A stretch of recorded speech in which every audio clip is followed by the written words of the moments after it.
जो मेन जो मुद्दा है, जो प्राइमरी मुद्दा है, उसको देखे। जो पार्टी उस मुद्दे को उठा रहा है, जो पार्टी उस मुद्दे को सॉल्व करेगा, उसको वोट देना चाहिए। पूरा जो सिस्टम है ना, ये पूरा करप्टेड हो चुका है। अब आप अगर नीचे से देखो तो ऊपर तक पूरा ये जो सिस्टम का करप्शन है ना, ये यंग जनरेशन को अफेक्ट कर रहा है। Mamata Banerjee as a CM एकदम परफेक्ट नहीं है। इस वक्त हम लोग मौजूद है कलकत्ता यूनिवर्सिटी के सामने और आज हम लोग स्टूडेंट से बात करेंगे और जानने की कोशिश करेंगे 2026 का जो विधानसभा चुनाव है, ये चुनाव में उनका क्या कहना है, उनका क्या मतलब ये जो एजुकेशन पूरा सिस्टम है ये कैसे चल रहा है, और नौकरी पूरा पश्चिम बंगाल में ये नौकरी का क्या हाल है, क्या सिस्टम है। हम लोग उनसे बात करेंगे और जानने की कोशिश करेंगे, क्योंकि हम सब लोग जानते हैं ये जो यंग जनरेशन है ये पूरा सोसाइटी का बैकबोन है। और कलकत्ता यूनिवर्सिटी मतलब one of the best university in this India. So हम लोग उनसे बात करेंगे। इलेक्शन सामने है तो आपका जैसा मर्जी आप बोलिए, बंगाली और हिंदी में। तो आपको क्या लग रहा है, क्या होगा इस बार? मतलब तृणमूल कांग्रेस आएगा, क्या बीजेपी आएगा? आप स्टूडेंट है? हाँ, मैं तो स्टूडेंट हूँ। पर मेरा ओपिनियन कौन आएगा ये मुझे पता नहीं, बट मुझे ये बोलना है जो इलेक्शन हो रहा है, और इस इलेक्शन के बेसिस में हमारे जो आम जनता है, जो स्टूडेंट है, जो आम पीपल्स है, वो लोग ये देखे जो मेन जो मुद्दा है, जो प्राइमरी मुद्दा है, उसको देखे। जो पार्टी उस मुद्दे को उठा रहा है, जो पार्टी उस मुद्दे को सॉल्व करेगा, उसको वोट देना चाहिए। First of all education, second government job, and third health, and fourth is the connectivity, road connectivity. ये सारे ये प्राइमरी चार चीज़ अगर कोई पॉलिटिकल पार्टी आके बोले जो हम सॉल्व करेंगे, अगर कोई पॉलिटिकल पार्टी का कैंडिडेट भी आके बोले, तो मुझे लगता है उसको वोट देना चाहिए। मैं तो वही कैंडिडेट को वोट दूंगा जो ये प्राइमरी चार इश्यूज को सॉल्व करेगा। और इसके साथ बहुत सारे और भी इश्यूज है, वुमेन सिक्योरिटी है, और सेफ्टी एंड सिक्योरिटी, और कुछ बहुत सारे चीज़ है, इश्यूज है, वो भी अगर सॉल्व करे तो वो तो है ही है। बट उसके साथ जो प्राइमरी जो इश्यूज होता है, हेल्थ इश्यूज होता है, जो एजुकेशन का इशू, जो बोला गवर्नमेंट जॉब, ये तो बहुत कम मिल रहा है पश्चिम बंगाल में ना। ये जो रिसेंट सिनारियो है, अगर कोई देखे तो गवर्नमेंट जॉब का एक बहुत बड़ा इशू हो रहा है। क्योंकि जैसे जो स्टूडेंट वगैरह है, पहले ये होता था कि बंगाल का स्टूडेंट लीड करता था। अभी जैसे मैं एक स्कॉलर हूँ, तो आफ्टर पीएचडी क्या होगा, ये एक बहुत बड़ा क्वेश्चन है हम लोगों के पास। तो ये सॉल्व होना चाहिए, मुझे लगता है। दादा, 2026 का इलेक्शन सामने है और अब एक यंग जनरेशन का लड़का है, तो आपको क्या लगता है ये पश्चिम बंगाल में एजुकेशन सिस्टम जो है क्या होना चाहिए? और जो नौकरी है, ये जो गवर्नमेंट जॉब है, ये तो नहीं मिल रहा है। 26,000 जो टीचर है उनका नौकरी चला गया। तो पूरा सिचुएशन क्या है यंग जनरेशन के लिए? देखिए, यंग जनरेशन के लिए ना, आप आगे देखिएगा तो ये पूरा जो सिस्टम है ना, ये पूरा करप्टेड हो चुका है। आप अगर नीचे से देखो तो ऊपर तक पूरा ये जो सिस्टम का करप्शन है ना, ये यंग जनरेशन को अफेक्ट कर रहा है। कैसे अफेक्ट कर रहा है? अब मैं कोलकाता यूनिवर्सिटी के सामने बैठा हूँ। अब कोलकाता यूनिवर्सिटी में देखिए कि इधर मास्टर्स का सीट 50% वैकेंट है, टीचर का जो स्ट्रेंथ है वो 50% वैकेंट है। ये क्यों हो रहा है? क्योंकि अभी यंग जनरेशन देख रहा है कि मैं जनरल लाइन में कुछ पढ़ाई लिखाई करूँ तो उसके बाद नौकरी मिलना कितना जो है अभी टफ हो चुका है। पहले जो था, हमने देखा लेफ्ट गवर्नमेंट की जब टाइम था, तब उस टाइम जो था एसएससी होता था, पीएससी होता था, अगर जो सरकारी जो नौकरी है वो सब मिलता था। पर अभी जो हो रहा है ना, ये पूरा करप्शन के दौरान कोई किसी को नौकरी मिल भी रहा है ना, तो जा रहा है कोर्ट। आपने देखा कि 26,000 नौकरी चला गया ऑलरेडी। तो ये सब मिला के सिचुएशन बहुत टफ है, सामने बहुत अंधेरा है। तो यंग जनरेशन को पता नहीं कि क्या करना है और क्या नहीं। मतलब दादा, परिवर्तन जरूरी है? परिवर्तन तो देखिए ज़रूरी है ही, सभी परिवर्तन के खिलाफ मतलब फॉर्म में ही बोल रहा है।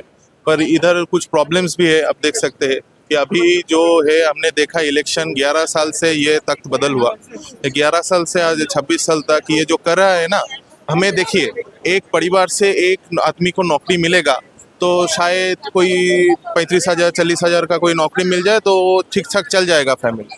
पर उन लोगों को उस चीज़ का फिक्र नहीं है। वो लोग जो कर रहा है ना, ये 1,500 रुपया 2,000 रुपया जो भाता दे रहा है ना, तो इसमें प्रॉब्लम हो रहा है। तो कुछ लोग को अभी समझने में थोड़ा टाइम लगेगा। परिवर्तन ज़रूरी है, ये तो सही है, पर होगा कि नहीं ये तो नहीं मालूम। 2026 का विधानसभा चुनाव सामने है और आप जैसे कि देखते हैं ममता बनर्जी ने हर बार बोलते हैं this is a safest city.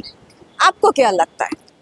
The thing is कुछ बोलने से कुछ हो नहीं जाता, यही बात है। हम सब 2011 से देख के आ रहे हैं जी क्या चल रहा है, नॉट ओनली वेस्ट बंगाल, पूरा देश में क्या चल रहा है। तो हम कुछ शायद एक ही साल अभी हुआ होगा, अगस्त का जो आरजीकर में हुआ, आरजी कौर का। हाँ जी, उसके बाद जो हुआ कौशबा लॉ कॉलेज, हम सब देख पा रहे हैं। तो कोई क्या बोल रहा है वो ये भी कुछ दिन पहले शायद बोली है कि वो कहीं तो गई थी 2093 में, जो कि अभी तक आया नहीं है। बात यही है कि वो क्या बोलती वो खुद नहीं जानती, तो उनका बोलने से तो कुछ होता नहीं। हमारा स्टैटिस्टिक्स बोलेगा, रिपोर्ट बोलेगा क्या हुआ है, end of the day Bengal का जनता बोलेगा क्या हो रहा है और क्या होने वाला है। वो रहेंगे आगे तो क्या क्या हो सकता है। मतलब और ये जो स्कीम्स चालू हुआ, बहुत सारे स्कीम्स चालू हुआ यंग जनरेशन्स के लिए, तो आपको क्या लगता है ये स्कीम्स जरूरी है यंग जनरेशन के लिए? बात यह है कि अभी जो सिचुएशन उन्होंने बना दिया है, जहाँ पे कोई जॉब नहीं है, कुछ नहीं है, वहाँ पे आकर तो 1500 रुपये बहुत ज़्यादा लग रहा है। पर अगर हम ये देखें कि उस लाइन में अगर हमारे देश के इतने, हमारे बंगाल के इतने युवा खड़े हुए हैं, जो कि होना नहीं चाहिए, उनको तो अभी नौकरी के लाइन में लगना चाहिए था, नौकरी का फॉर्म फिलअप करना चाहिए था। वहाँ पे जाके वो लोग क्या कर रहे हैं, 1500 रुपये के लिए लाइन में लग रहा है। ये तो होना नहीं था ना, ये ऐसा तो बंगाल था नहीं कभी।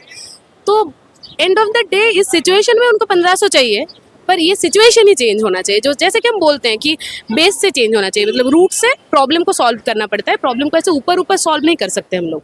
2026 का जो इलेक्शन है, ये आपको क्या लगता है, मतलब ममता दीदी रहना चाहिए या परिवर्तन चाहिए? क्योंकि ये जो चल रहा है पूरा पश्चिम बंगाल में, नौकरी का हाल क्या है और वुमेन सेफ्टी का क्या है, और एक है स्टूडेंट यूनियन जहाँ से ये पॉलिटिक्स शुरू होता है, पूरा सिचुएशन, पूरा मामला क्या है कैलकाटा यूनिवर्सिटी का?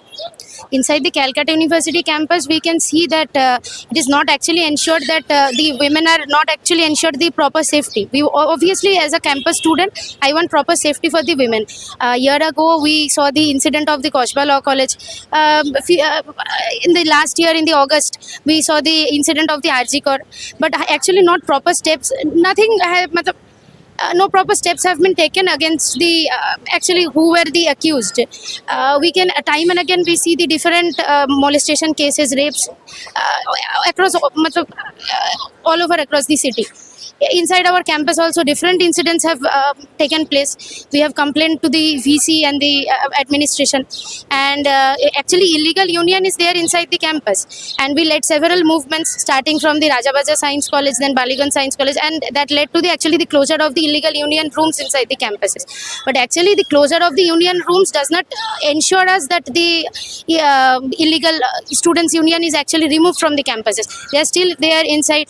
They taunt the women and different type of incidents that should not happen inside the campuses. We can see that there is no proper placement. As soon as we get graduated or we complete our MSc, there is no proper placement. There is no job within the state. So this is not possible for every student to go to Bangalore or Chennai for any jobs. So obviously this is my hometown. This is my hometown, Kolkata. I want proper jobs inside my West Bengal. मतलब ये private job and government job, what is the situation? In case of government jobs, we get to see that there are no proper government jobs in the state. As we can see, the primary school jobs, the high school jobs, the different cases have been going on. And for the corporate jobs, we can see that there are different corporate jobs in the city. But however, the amount of work that they do, the workers, no proper amount of money is given to them. Or actually, this is a kind of injustice that someone is working for 10 to 12 hours, but they are only getting 20,000 or 30,000 per month. So this is actually injustice. And we are studying BSc in the science campuses. We are completing our BSc, we are completing our MSc, we are going for PhD. But where is the recruitment inside the campuses? In different campuses, inside the Calcutta University campus, we can see, as I come from Baligan Science College, I can see that in the different departments, there are vacancies for the permanent teachers. But actually permanent teachers are not present over there. They are hiring some part-time teachers. They are giving them a very low amount of salary, and they are working for the students. But actually this doesn't solve the matter. And there are thousands of students who are completing their PhD, they are clearing the different type of exams, and they are eligible for like working in a college or university. But however, there is no, instead of, in spite of so many seats, the recruitment is not there. So obviously we call for a change about the government. But the things that you asked me, that women's safety, there is no proper women's safety, not only inside the campus but in the city, Kolkata or West Bengal, totally. There is no women's safety. In case of job, we can see that there is no industries and all and government jobs. We cannot tell that we are happy. No, we are not at all happy with this. We are not. This is not justified. So we are obviously call for a change from the government. As a CM Mamata Banerjee को कैसा लगता है? Mamata Banerjee as a CM एकदम perfect नहीं है। हाँ, क्योंकि उन्होंने जब सत्ता में आए थे तब वो एक प्रॉमिस किया था, आने के 6 महीने बाद ये बंगाल में वो जो इंडस्ट्री है वो इंडस्ट्री लाएंगे। आज लगभग 15 साल हो गया है, आज भी इधर जो इंडस्ट्री है वो नहीं आया अभी तक, जो जॉब सिक्योरिटी है वो नहीं मिला।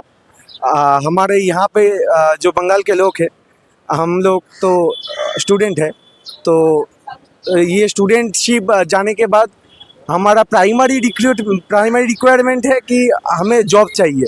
ये पूरा वेस्ट बंगाल में जॉब क्रिएशन का जो सिस्टम है उसको ख़त्म कर दिया गया है और लोग यहाँ से बाहर जाने लगे हैं।